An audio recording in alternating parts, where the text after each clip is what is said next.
Yeah, I'm watching this print emerging out of my Pro 1000. We had a bit of a power outage. It lasted maybe a couple of seconds, and some of my printers turned themselves off, including this one. I didn't notice until a few days later because I haven't really been spending too much time down here the past week, nursing my shoulder, which is now feeling a lot better. But anyway, I was greeted by an error that told me to repower the printer one more time. Of course, that used up a lot of ink. Yeah, be aware of that. Do not turn off your Canon printers. Leave them on. Well, as it turned out, I now have two more low cartridges. When they reach empty, we will go ahead and test that supposed reset procedure. If it does not work, I have some single-use chips that I can go ahead and replace them with. Now, this was shot on my Anafi drone from Parrot. I flew it up. It was basically from my backyard looking at the other street in very, very low sun angle. And I purposely exposed it so that my highlights on this house behind us were not blown. And so I disregarded the shadows at this point. I edited it that way on purpose. And I am printing basically with the driver at this point. So we'll go ahead and let this finish up. And I'll go ahead and give you a quick look. But this is not what we're going to be talking about. I just happen to be doing this at this moment.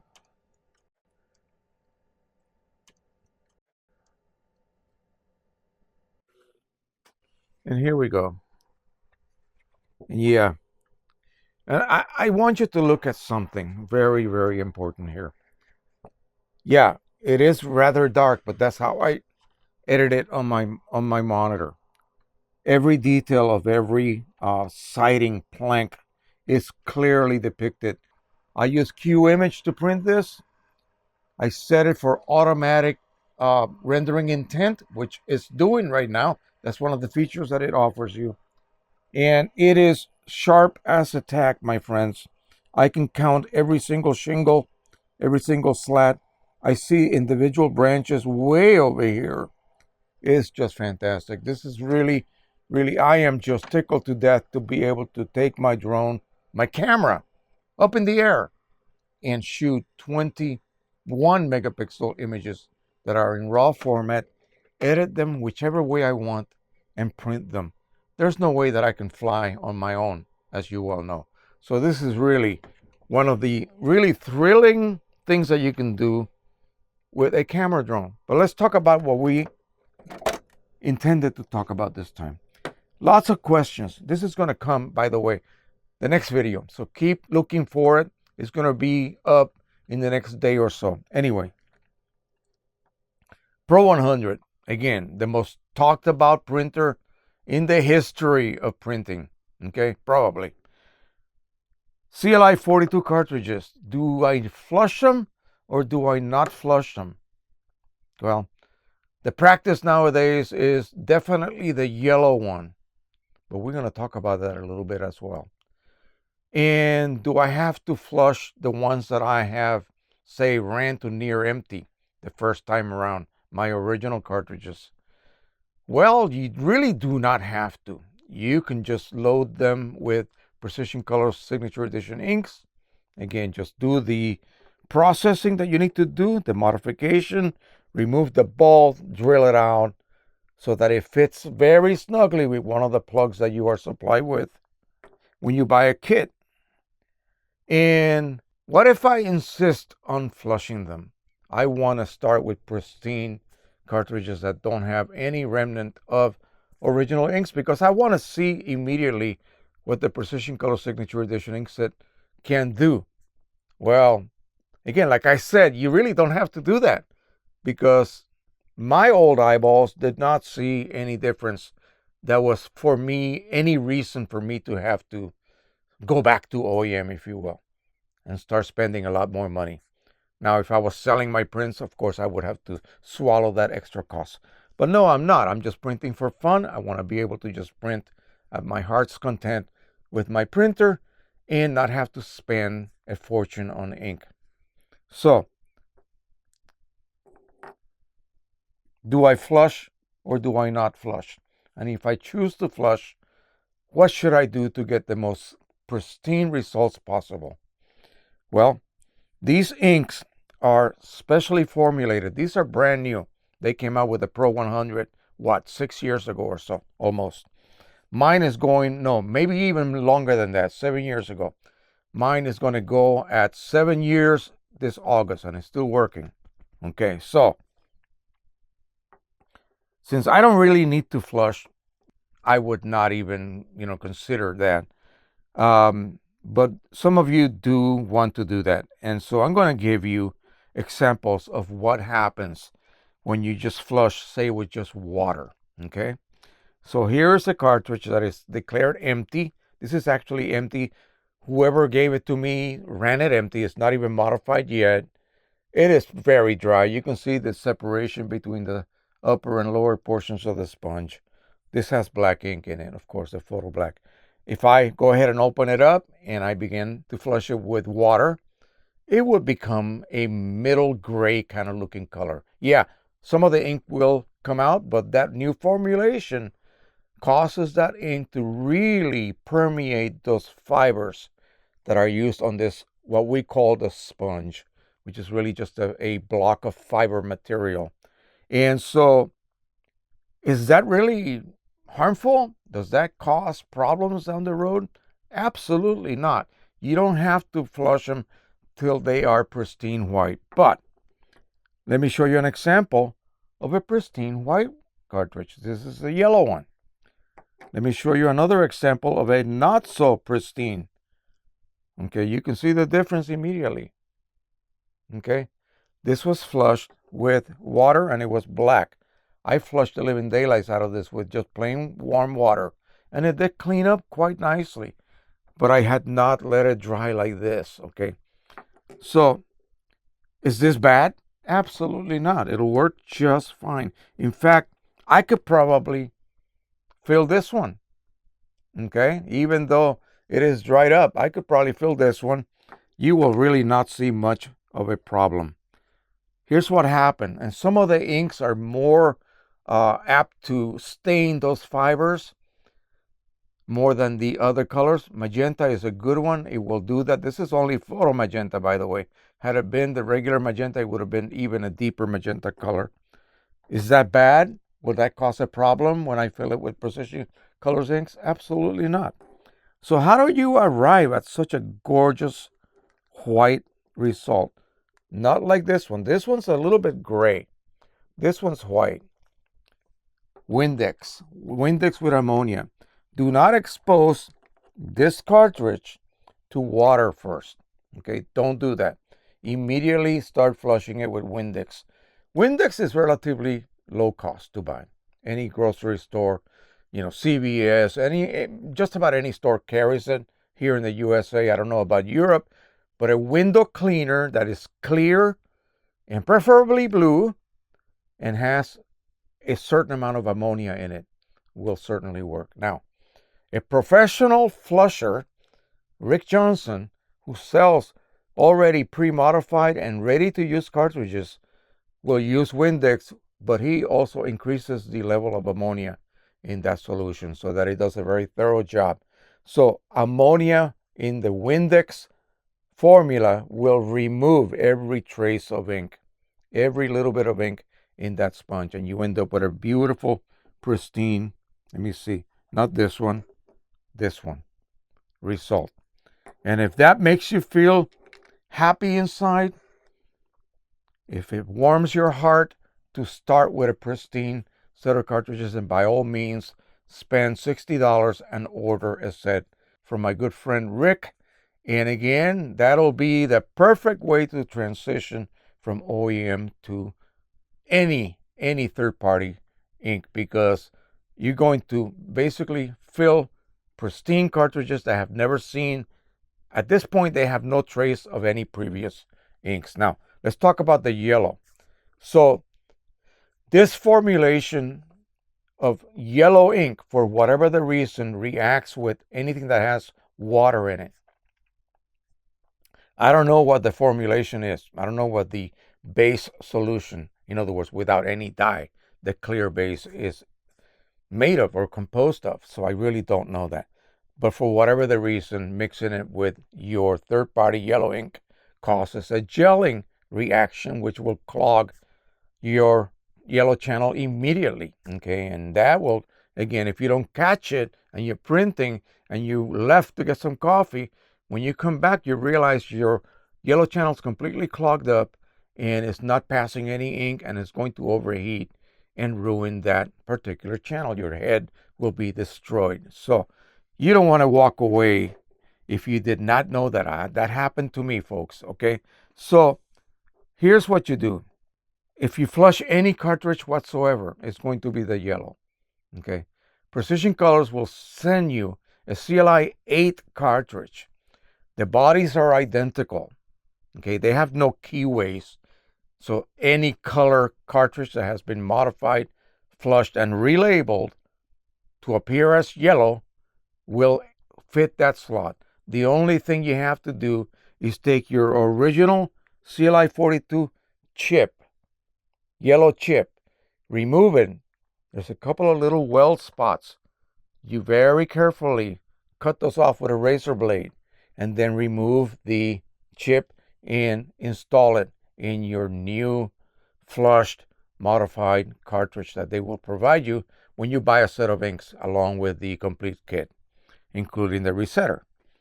That way the printer will recognize that whatever color that cartridge used to be, it is now a yellow cartridge, and you will fill that cartridge with Precision Colors yellow ink. Okay, now recently, with the new release of the Signature Edition ink set, which, by the way, go back and look at my test videos where I compared OEM versus Signature Edition. I mean 100%, not gradually, but from OEM, I removed the OEM cartridges. I had to open my last set that I had for this test. So, you should appreciate that. And then I put newly refilled, flushed cartridges with the Signature Edition ink set. Boom. Cleaning cycles between each change. That way I'm running 100%. And I had a hard time telling the difference.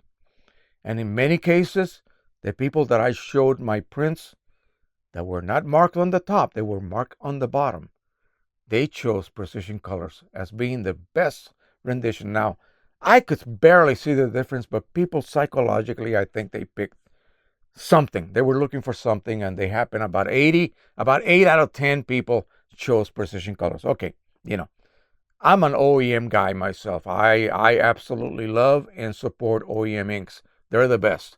But these inks are absolutely fantastic. Anyway, so here's the thing that hasn't been tested yet, and we're very leery to test it. But we have done so-called laboratory experiments, which maybe work, maybe don't. Petri dish, okay? Precision Colors ink on one side, just a 1 milliliter puddle, 1 milliliter puddle of OEM ink. We have to then weigh some OEM ink, and then we let it migrate until they come into contact. And then we watch for a border to be created where possibly there's some gelling action. Well, we haven't seen any yet with the new yellow ink. We did see that occur with the previous yellow ink. So are we safe? Are we ready to not have to flush our yellow cartridges? I really do not know. Okay, it would require further testing, because it's not just a matter of full strength yellow, Precision Colors ink, Signature Edition, and full strength OEM yellow coming to contact. It's not full strength ink. It took me 3 refills before my gelling began to occur. 3 refills. So what was happening is that, on the upper portion of the sponge, there's always going to be some residual OEM ink, okay? When you fill this, you're feeding the bottom of the sponge, really. And it will migrate up, but it will not migrate all the way up to the top if you already have a bit of original ink. It takes about 3 refills. So 3 or 4 even to be sure that the previous ink is gone from your sponge. That's if you do not flush. You follow me? So it takes a long time to just dilute that existing ink in between those millions of little fibers, okay? So what condition do you have to meet to cause gelling? Beats me. I have no clue. In fact, out of everyone who was doing it, I think only a handful of people had the reaction. They reached that perfect storm, if you will, condition that the gelling took effect. So he, meaning Mike Lee, has been trying to reproduce that effect in laboratory conditions on a petri dish, letting the 2 fluids, yellow ink from either side, come into contact and see if somewhere along the line it causes jelly to form. And that jelly can be dissolved with Windex, but if you don't catch it, it will burn out that particular channel. Because if ink is not flowing, then ink is not cooling your channel on a thermal print hit.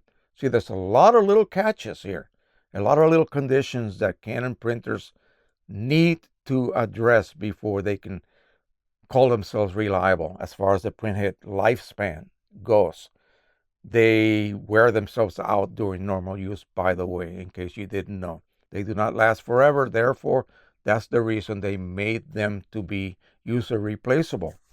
But often than not, it might cost as much as your printer or near as much as the printer to replace that print hit. So, be very careful and be very aware of the conditions that you have to achieve so that the print hit at least lasts a very long time, as long as it could possibly last, in other words, and doesn't wear itself out prematurely because of overheating due to a channel that's not flowing ink properly, because you're refilling incorrectly, or whatever the case. So we don't know yet. I know this is a little bit long-winded already, but we don't know whether the yellow still reacts, this new yellow. Okay, keep that in mind. Continue the practices of using a flush yellow cartridge. Support my friend Rick Johnson. Buy those cartridge sets ready to go, and then you are instantly able to print with your new inks. And then you still have your old cartridges that you can go ahead and modify on your own at your leisure, because it is a process that you have to master and learn to do it properly so that the cartridge will perform as good, close but not perfect, as OEM, okay, as far as ink flow goes. All right, thank you so much. Now, the next video, we're going to talk about something important. There's a lot of misconceptions about calibration of your monitor and your printer. What are we trying to achieve here? Okay, 2 choices. Either you go into your printer's driver and manually try to adjust the output of your prints so that it matches your monitor, which may be incorrectly calibrated. So your monitor is not calibrated properly, and you're trying to adjust the output of your printer, which may be perfect to begin with, but you want it to match that slight imperfection. Or you accept the fact that your printer is outputting correctly, and you have to then adjust your monitor. Well, it depends on what you're trying to do. If you're printing photographs, then there's really one logical approach to this. Okay, if you are basically setting up your monitor and calibrating it to a standard that John across town also has to meet, then that's a different approach. Okay, we're going to discuss both of those approaches, and I will explain why I choose to do it the way I do it, whether it is technically, as far as a so-called color engineer might say, whether it's technically wrong or correct, or in this case, If it works, like my boss used to tell me, you cannot argue with success. And hundreds of people that have tried my method are now able to print and get what they see on their monitor. So who's right and who's wrong? Yeah, that's coming up in the next video. Stay tuned for that. It's going to take me a day or two to put this together and not make it so difficult to understand that everybody just leaves scratching their head. I'll try to make it as concise as possible. All right, that's it. Thank you so much. Don't forget to subscribe, share, like, click that bell, tell it to notify you. Keep watching. Look at my playlist, please. Everything is there by subject. You'll be able to find just about anything you want to know about all of my printers here. Okay? Happy printing, everybody. Bye-bye.